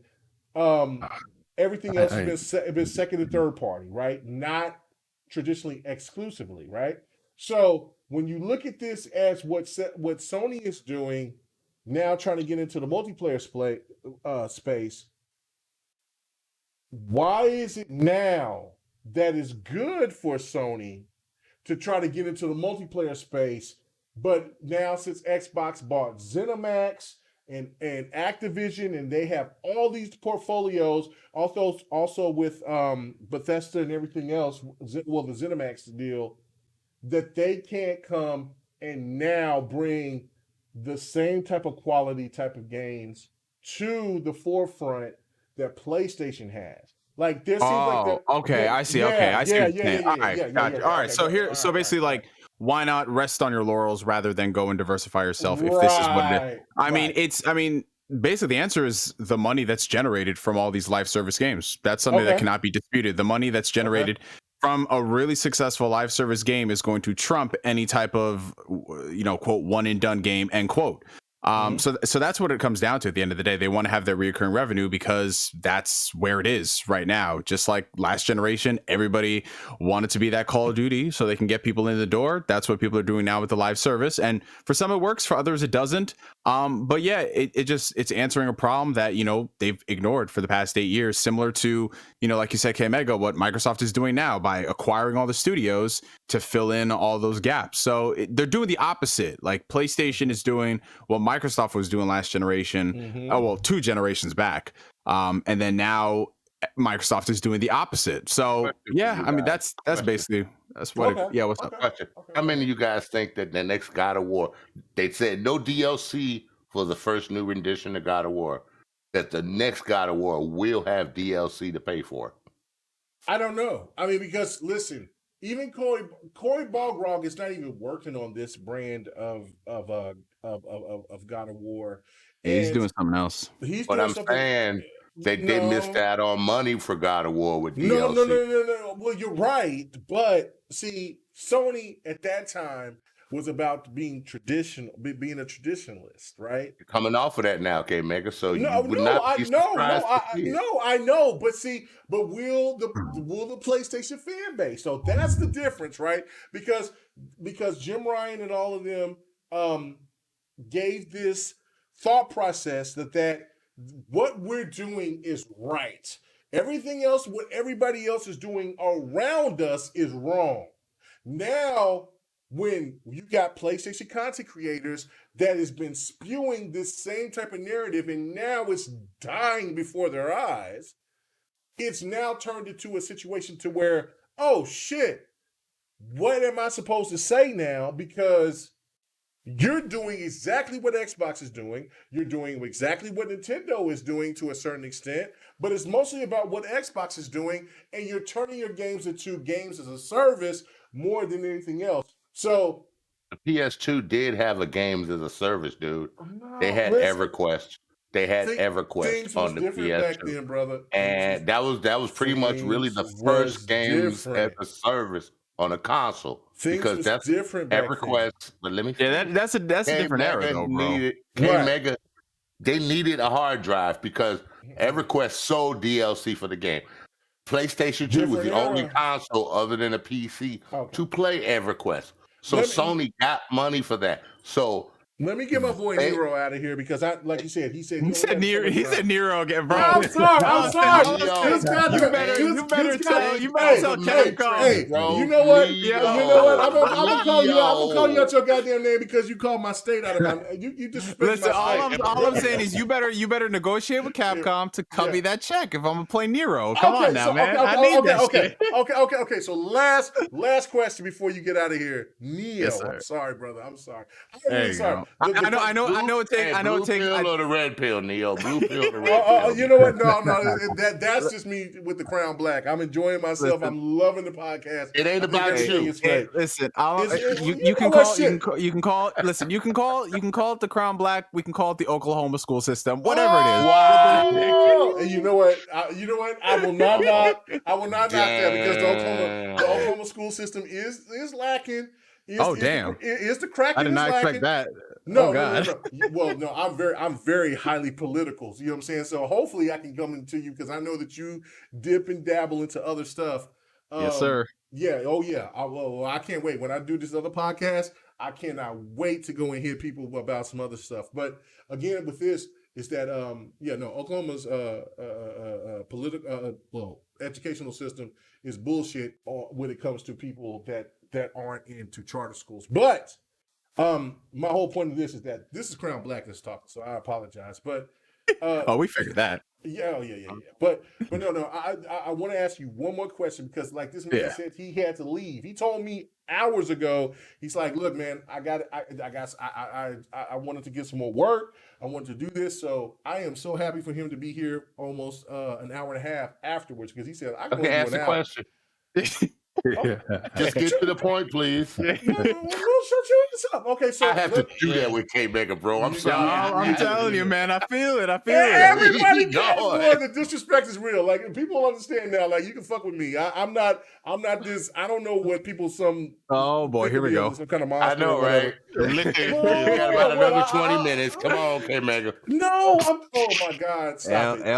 L Mega has entered the chat. I know. See, everybody knows, He bro. knows this. Oh, the L Everybody. Mega. Oh my God, I'm done. Okay, so the question I do have. He to ask hasn't is, even though, had a turn to say nothing. and this is to everybody. The acquisition wars. And they said that Sony has 10 billion left. Who do you think is the right That's it. fit for Sony? Damn, I'm going to Neo first. I'm going to Neo All first. right. Who's the best fit based off of? Well, obviously, the easiest approach would be getting someone like Square Enix, obviously, because that's Japan. That's worth more than 10 billion. Yeah, I mean, if we're just talking about money, but I mean, I don't know, like what would really benefit them. Like people throw around Square Enix, they throw around Capcom. I don't know. None of that costs more than 10 billion, Neo. Yeah, I know, but I'm just trying to think of like who else would be there that they would purchase that would really benefit them, and I don't necessarily see anything. Like I could see more of a benefit if Microsoft bought them, but I mean, the people who are running the multiplayer game right now are way past that 10 billion mark. So, I don't know who they would buy. Honestly, I have no idea. I really don't. Like, I would. Okay, here's the thing. Here's the thing. I'll say this: take that 10 billion and invest that tenfold in the studios you have right now. Because if these multiplayer games don't pan out, then you got to make sure you have a lot of other games in the tuck. So the studios that you're working on right now, that were putting out one game a generation, let's bump all that nonsense. We can't do that no more. They could do got to put out, or they could make news. I mean, they've already started doing that though, with the partnerships and everything they have formed. And I wouldn't be surprised. I wouldn't be surprised if like the partnerships they're doing right now with Deviation Games, Jade Raymond and Haven, and then that other one. I wouldn't be surprised if they're testing the waters. Like if the first game comes out, it's pretty damn good, we'll acquire them, and it would be for cheap because PlayStation got in early. So I would just say, they can improve their services with that $10 billion left. Are you telling me you're not a fan of PlayStation Now, bro? I mean, that game is like amazing, bro. That thing right there. I play xCloud. When I'm sitting up there in the mechanic, I just plug my TV into my phone and I play a game on my 5G while I'm sitting there waiting for them to work on it. I got 2-3 good games of baseball in. But they're using Azure servers, so it should be all right? Yeah. It should get better in time. There's still some infrastructure work they need to work on, especially their security. So, all right. So, Neo Game Spark, really appreciate it, man. I know that you said you had to get out of here, man. Where can everybody find you at, man? It's great. A lot of people was expecting a little bit of a Zobi 70 Neo debate. Neo has been, what I'm saying? My man Zobi has been quiet. You know what I'm saying? So we're gonna bring him out. I understand Neo has to go, so I was just being quiet. Oh, okay. So being very respectful. Zobi's about to act a fool. That's what he's telling me, and I'm about to say everything you said, K Mega, is wrong. But I'm waiting for Neo to go ahead. I can't wait. I love it. But I do agree with Neo when it comes to acquiring Square Enix or anybody like that, it's not on brand. It's not their brand anymore. Their brand is somewhere else. But go ahead. I'm sorry, Neo. So just before y'all get into that stuff, where y'all can find me, youtube.com/NeoGameSpark and twitter.com/NeoGameSpark. That's where I congregate the most. And K Mega, appreciate you having me on, man. Appreciate everybody on the panel. Great discussion. Yeah, y'all enjoy the rest of the evening. Have a great podcast. I'm gonna hit you up again, man, so you can give me a full show, man. I hope that's not too much to ask, brother. Yeah, hopefully we can get to some topics before you just rant on the entire state of Oklahoma, man. I mean, until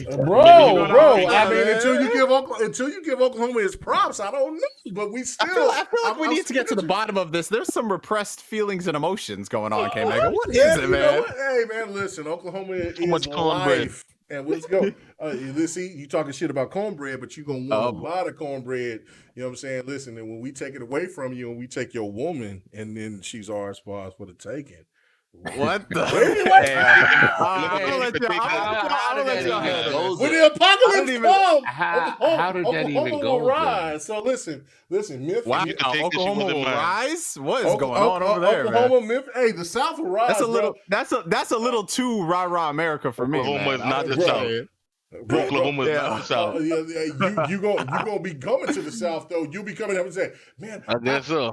I was on K Mega's podcast. You know what, Oklahoma? I know that they say that I Oklahoma is checked the not part of map. the South, but Oklahoma is actually Midwest, dude. it's right here, but it's part of the South, just like Missouri. You know what I'm saying? But you know, They got more tornadoes than women. They got more tornadoes Midwest than is a women. more northern state. That is yet to be determined. It's mostly northern state. Oh my God! But yet that's yet to be determined. But other than that, man, thank you, brother, man. Thank you for coming on, man. I will have to hit you up. You understand now? Listen. This is why. Hey, this man Neo has been over here. He came on the podcast with fun speculation in them. You know what I'm saying? How much of that crown is left? I'm curious. There's nothing left. About half. But you know what I'm saying? But look, we have fun over here. Hold it. That man's been over here with fun That's speculation. the second bottle. And now That's the only thing you can do. You know what I'm saying? I mean, honestly, man, when you live in Oklahoma, I guess it's part of the daily routine. That's the only thing you can do. Wow! Oh my God! Anyway, thank you guys so much, man. I really appreciate it. Y'all be easy. Y'all have a good one. Good one. All right, so let's get into it. Let's finish up, man. But thank you so much, man. I really do appreciate it, man. God bless. You know what I'm saying? And it's talking about me drinking my So you can make it to the end? Bro, sure you can make it to the end. Lasting another 2 hours. This is GRG, bro. I make it all the way to the end. I don't even know. Listen, I know that you're new to the podcast. Let it begin. All right, so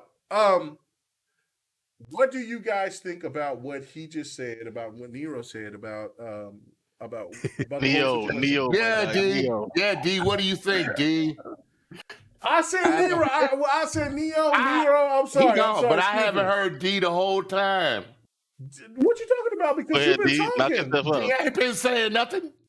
D will say something here, and she will say it last. I'm going to go ahead and go to everybody else. He's a lady. My bad. Yeah, D is a lady. D will have the last word.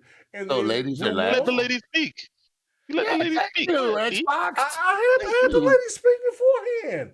When? She listen. I'd rather her, y'all so assholes. The lady will speak and she will have the last word. I think that she will be she'll accept that more. Receptive. Yeah, because I was gonna say that, but I didn't know if I was. I know that crown is okay. You've been slipping us some crown and we didn't know about it. Oh my God, y'all. Anyway, so regardless, I do think that she will understand what everybody's point of view is, and then she will break it down the way that she want to break it down. So, what I'm going to go to you, I'm going to go to you, since Sir X-Man, you want to come out here and be out there. You're messing up my name. Yeah, Sir X-Man. I said Sir X-Man. You said Sir Mex. I said Sir X-Man. Lord. Lord. Come on, y'all. Come on. I just think I relinquished my turn to D. Yeah. Go D. No, you can't. Okay, all right. Yes, I can. Okay, Xbox University. It's your go. What you thought? Wow. Oh. What do I think about what? I don't know. I'm confused. Oh my God. Okay, we're talking about the acquisition situation. Okay. I like university. Cool. University is great. What do we think about the situation with not Xbox, but with PlayStation, and how they are making this deal, because they are paying money, and the fact that you brought up beforehand was about that they might go out and try to make other acquisitions, but it might bite them in the ass because of the fact that like in negotiation, right. Yeah, listen, when you're negotiating, right? Yeah, it's kind of like when you meet a new girl, right? and she tell you about all the stuff she used to do for her ex, this bastard that used to cheat on her. But she tell you how she used to, do all that stuff before work and do all of this good stuff. And now that she with you, she don't want to do none of that. So if you negotiate with PlayStation, you gonna be like, wait. You just paid Bungie damn near 4 billion. You paid Bungie the amount of money almost the amount of money that Disney bought Marvel for. Think about that, right? So you think that Marvel was only 4 billion. Star Wars was 4 billion. So Destiny, I mean, you're telling me Bungie's worth Star Wars? Nah, cap. That's super cap. But the problem is now that they did it, now if you're gonna, everybody else is gonna highball them because they're gonna be like, bruh, you play. Capcom is coming with like 20 IPs, Mad Studios. Why would we give it to you for market price when you just really overpaid just for Destiny? It makes no sense. And Square Enix gonna be impossible because Square Enix is worth like 12 billion before the markup that you're gonna have to do to get like the premium on the stock, and then the premium is gonna be higher because they just see what they did with Destiny. And remember, Destiny is a great game, right? A live service game, but Square Enix got Final Fantasy 14. They couldn't even sell any more digital copies. That's how big that game is. Why the hell would they sell for them for cheap? It wouldn't make sense. So at the end of the day, like I said, Sony put themselves in a predicament because, like I said, it's desperation. They wanted something to the big to hit back at Microsoft to say, yo, look, they thought that the Bungie deal was gonna be bigger than it really was. And it wasn't because of the history that Xbox has with Bungie. But at the end of the day, like I said, Sony got played. I respect PlayStation, but I think that they should. The problem with them is the problem. I keep calling them the BlackBerry of gaming, because the problem with them, just like BlackBerry had the problem, was BlackBerry thought that we didn't have to do nothing because the iPhone came out, and BlackBerry like, who cares? We're the market leader. We have we know we've been doing this the way that we've been doing it, and we have the physical keyboard, and that's what our strength is. And guess what? After a while, the physical keyboard, people start looking and say, you know what, it's not that good compared to this touchscreen over here. So, like I said, the same thing's gonna happen. Sony came out this generation, said, yo, we're gonna up the price for games. So, like, all the people who fair mongering, talking about how they afraid that Game Pass is gonna go up in price. I'm like, but y'all not afraid that Sony putting up the price? Sony put up the price of their games the year that they made record sales and record profits. They made more money than they ever made, and then they put up the price of the games. Does that sound like they were struggling? Does that sound like they had to do that? No, they just wanted more money. So at the end of the day, I don't feel sorry for Sony. If they can't compete with Microsoft in money wise, then maybe they need to partner with Apple or Google or Tencent, partner with somebody. But I don't Amazon. give a damn. Yeah, exactly. Amazon. I'm not gonna sit here. I don't feel any sympathy for Sony because they not only did they wanted to crush Xbox, they had their foot on Xbox's neck. They did the this is how you share games on PlayStation, right? Then they tried to do it again at the beginning of this generation. Remember, we believe in generation. The reason he said that is because the day before, Phil Spencer came out and said, "Yo, we're gonna support the Xbox Ones for the first year or two, and then we're gonna transition." And everybody said, "Oh, that's holding back gaming. Cross-gen games are terrible." And instead of saying, "Yo, we're gonna do the same thing too," and be honest, PlayStation said, "Hey, we could catch them again. Let's just come out and say we believe in generations." So then they hid the fact that Miles Morales was going to be PS4. They hid the fact that Forbidden West and all of these things were going to be PS4. Then they didn't want to do any kind of cross play because they wanted you, in order to play with your friends in Fortnite, you had to buy a PS4 too. We don't want you to be able to play with Xbox or Nintendo. And Nintendo was selling great, so they didn't have to do it. But Nintendo played nice because, hey, that's what they care more about their gamers than they did about forcing people to have to buy their product. I don't feel sorry for PlayStation in the slightest because they did everything in their power when they was on top to be anti-competitive. They didn't want to compete. What they did was, and people say, well, how does be not wanting crossplay is anti-competitive? Well, think about this. If you're a small developer, you can't afford the money that they asking for because you already have to give them 30% of everything that you sell on their stuff. Fair Now they point. want more money to put on crossplay, and you can't afford it unless you're huge like goddamn Fortnite. Fortnite could afford it, but everybody else couldn't. So my point is, they did that on purpose because they didn't want people to go and buy a Xbox. It was an Xbox tax, and when they do these timed exclusives, all they're doing is saying don't put it on Xbox because most of these games wasn't gonna go to the Switch anyway. So they're basically paying companies to not put their games on Xbox. That's what it is. I So got how the do you want me perfect to be meme. smart? You just made me Yeah, think of the perfect meme, Xbox. This is how you yeah, share Call of Duty with PlayStation. and and then like I said, they like I said, hey, they reap what they sow. For years, you've been trying to kick Microsoft below the belt and trying to f with a $2 trillion company. They had this money all the time, and I've been telling people this before the start of the generation. Y'all gonna get pissed if Microsoft gets serious because Microsoft just viewed Xbox as a little side project. They wasn't serious about that shit. They only had 5 studios in 2017. 5. It's a miracle that they survived 20 years with just 5 studios. To be real, like they had less studios than Nintendo. They had less. Like think about it. Embracer Group has 80 studios. Yeah, Microsoft had because 5. they had a lot of second and third party support. Yeah, you're So, right. You're right. man, You're right. but the problem with second and third party support is as soon as they effed up at the beginning of the Xbox One generation, lost a lot of player base. Now the third party deals got a lot more Well, expensive. no, Now, and now the third you're right. No, go ahead, bro. Yeah, Sorry. now the third party deals instantly got. That's why they had to pay $100 million just to get Tomb Raider exclusive for a year. That's half of Insomniac. What Right. Sony played from Insomniac just to get one game for a year exclusive. That's Right. how bad it was. And just think about what I just talked about with Stadia and what they had to pay. They paid 30 million per game to just have those Yeah. games to be put on Stadia. So yeah, I mean that is tons of money while you're making this point. So go ahead, keep go on. Go Yeah, ahead. yeah, yeah. So all I'm saying is that Sony, realistically, they reap what they sow. If they Mm-hmm. played nice for the last generation, if look right now, Microsoft is buying up all these companies. You know who doesn't care? Nintendo. You know why? Because Microsoft and Nintendo been playing nice for years. Microsoft gave Nintendo their biggest IP for Smash Brothers, and that's Minecraft. Yes, Minecraft is their biggest IP. Don't let nobody lie to you. Minecraft made $1.6 billion last year. Take Two made 3 billion.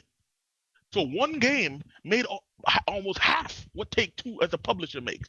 So I keep telling people, stop underestimating Minecraft, bro. Minecraft has sold 255 million copies. The next closest game is Grand Theft Auto with 100 million. Minecraft prints money. And Sony doesn't have not even one Minecraft, but Microsoft has Minecraft. They have Minecraft Dungeons. They have what you call it again, Elder Scrolls Online.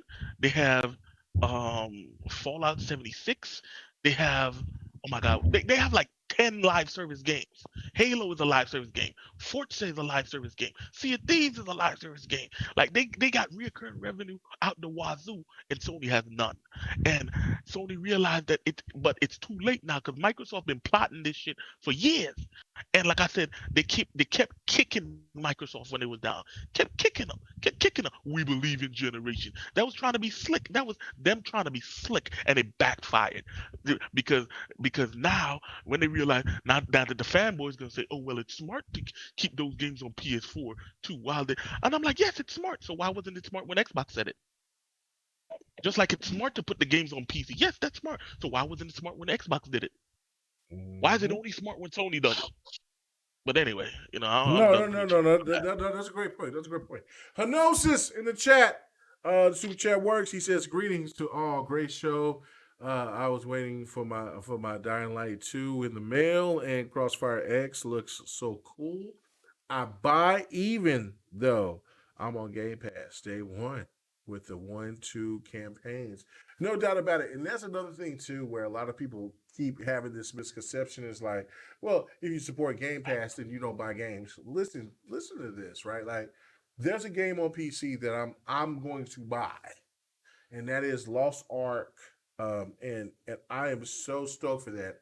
If you've been a person that's been a part of GRG, you know I've showed gameplay of that game, which is Lost Ark, and It's coming out. I'm going to get it. And then, I look at Sifu. I look at all these other games that's coming out, and I want to support them. Dying Light 2. So now I got to make a decision. Game Pass gives me the options. It's like, well, you know what? The games that you may have wanted to jump on and that you wanted to may buy, go ahead and just take your time, relax. It's all good. We'll take care of you. And then you can go ahead and get the games that you want to buy at this present time. Like, that's just a different scenario, a different game. Zobi, I mean, do you feel me on this situation? Like, I'm looking at this like, people keep talking about that because there's Horizon Zero Forbidden West. There's King of the Fighters, which I already bought King of the Fighters. I already pre-ordered King of the Fighters. Like, I cannot wait for that, right? Like, bro, if you're into fighters like I am, man, I need to game with you, bro. We need to sync up and do some gaming. For sure.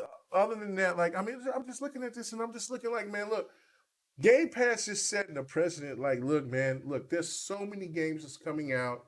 Developers need to be supported. PlayStation they have to get on board and do the same because Nintendo's not going to do that. So what do you think? What do you think, man? What do you think of what I'm talking about? Sony is going to get on board and they will do a Game Pass equivalent for sure. Mm-hmm. And I guess I want to rewind real quick. Okay. Yeah. I mean, it's still part of the acquisition though, but it's also like, I want to know with you guys and with Sony guys, why does Microsoft have to do what Sony does? Why does Sony have to do what Microsoft does? Why can't we just be our own thing? And that's what makes this console war beautiful is that, okay, I'm going to go to PlayStation for this. I'm going to go to Xbox for the multiplayer experience. And I'm going to go to Nintendo when it comes to those, to what Nintendo's doing. You know what I mean? Mm-hmm. Why does Microsoft need the third person over the shoulder walking these walking simulators? They all play exactly the same. I'm watching the new Horizon Forbidden West. It plays exactly like Spider-Man, Miles Morales. Why do you feel like Microsoft was slipping because they didn't have an over-the-shoulder game? Well, no, because they need to appease to every type of gamer. That's the problem. Like, maybe you don't care, but other people do care. So, like, but they do have that. They have Hellblade. They have, like I said, every Bethesda game is third person and first person. You can change the camera. No, it's not that I don't. It's not that Indiana Jones. It's not that I don't care. To go back what you said, it's just, is it really profitable? If it was so profitable, everything isn't about profit. Look at Psychonauts 2. If it was so profitable, why didn't Microsoft make a third person over the shoulder game? They haven't been making plenty games anyway. But sir, Gears of War is third person, by the way. That's what I said. That's what I said. I said that already. That's what he said. Okay. But no. What he's talking about is like Rise, Son of Rome, like. Oh, okay, like Dead Rising and stuff. Right, like Quantum Break. I thought you were trying to say like they needed a Last of Us type of experience on the Xbox. Is that what you're trying to say, or no? No. What I'm saying is that what Xbox needs is for them to overall get their portfolio completely on the same level of everything else, is that they need that type of over the shoulder. What they already had it with Rise, Son of Rome. They already had it with Quantum Break. But again, when you go back and you check, like graphically, Rise, Son of Rome, and Quantum Break, they graphically look better or still hold up to any PlayStation game that's out there. But that's great. But is it profitable? Is it profitable? No, it's not. That's what I'm saying. Tomb Raider. Games as a service is. You're right. Go ahead, Zobi. I get it. I get it when it comes to the internet and the console board. Yeah. I'm sorry? No, I said preach to me. Talk to me. Yeah, no. I get it. When Rise Son of Rome, it's a beautiful game, still looks good to this day. Yeah. I get that, but like, I believe Microsoft is not going to invest in that because when they did, there wasn't that much support. Now Microsoft sees the landscape. They go, okay, multiplayer. That's what we do. Multiplayer. Mm-hmm. It's extremely successful. No. From Minecraft, from Minecraft to Halo to Sea of Thieves to all of it. To all of it. Hold on.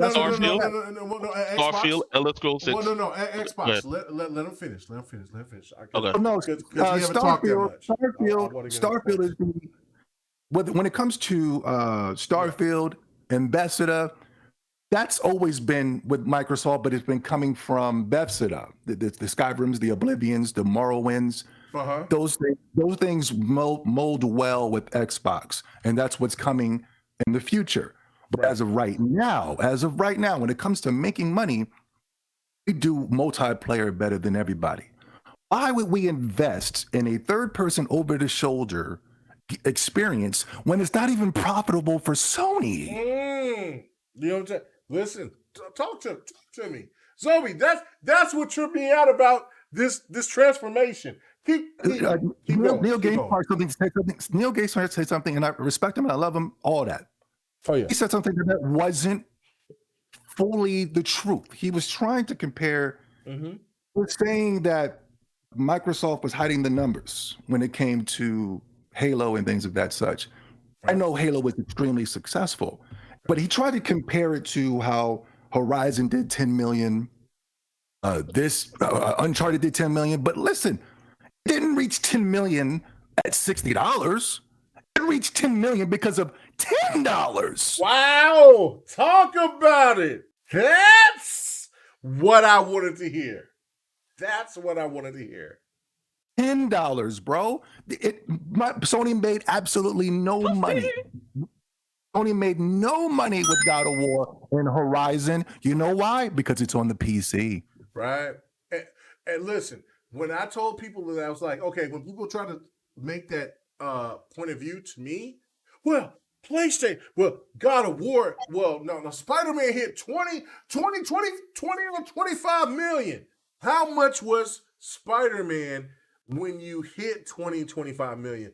Was it at $60 or was it at 10 to 20 It gave Spider-Man away with the consoles too, bro. Yeah. Right.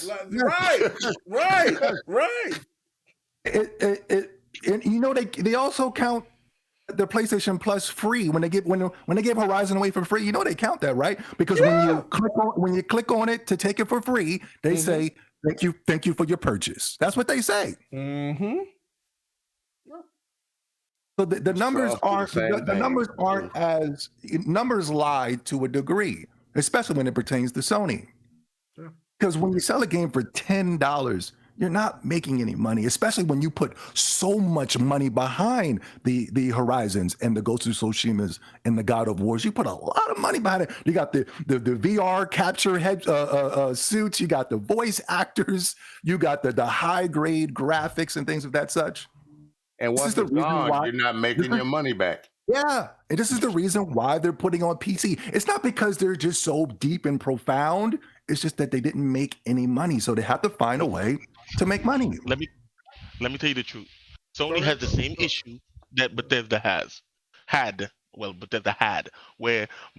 Bethesda was known for great single player experiences. The problem with great single player experiences is it's hard to monetize those. So Bethesda was going crazy. First, Bethesda tried horse armor. Yeah, I remember that. And then they ended up to Fallout 76. All of that was just them trying to find a way to monetize their single player games. It's difficult. It's hard. It's almost impossible. Sony knows that. Like, you can't just turn around tomorrow and say, yo, God of War is a live service game now. We're gonna just not have an ending for God of War, and we're gonna like God of War. So they can't just start saying, yo, we're gonna charge y'all microtransaction and loot boxes for some new outfits. You see what I'm saying? So they can't do that. So they're having the same problem with Bethesda. The difference is Bethesda doesn't have a platform to uphold. So Bethesda could just sell themselves. Sony has a whole platform. So now the only thing that they can do now is build multiplayer games. But like I tell them, just like y'all don't have any faith, people say, I don't care about what Xbox Studios, Xbox buy. They have to show me first. Show me the Xbox. quality. And they have to prove it. So I said, why don't y'all think the same thing with Sony? They haven't shown me a great multiplayer game since PS3 Xbox. or PS2. Sony forgot something. And this generation, you should have gave cosmetics for Kratos because people are streaming your game now. If they see new outfits for Kratos and they like it, they would go and buy that new outfit for their Kratos. So they'd stream it on their channel. But how long? The backlash. The backlash. How long does God of War last though? Who's gonna? What was that? What I mean? 20, 25-hour game or something? Like, hold on. I'm trying to say is these games only last for like 2 or 3 days, and then we're done. We're completed. We've done everything. We're not coming back. Why would somebody come back just to buy a wacky costume for Kratos? You know what I mean? Do stuff like that. No. Hey, thanks for checking out the GRG Podcast. All your gaming news and our special topic of the week. Make sure to join us every Friday night, 8:30 p.m. Eastern, 9:30 p.m. Central, 6:30 p.m. Pacific. This was the GRG Podcast.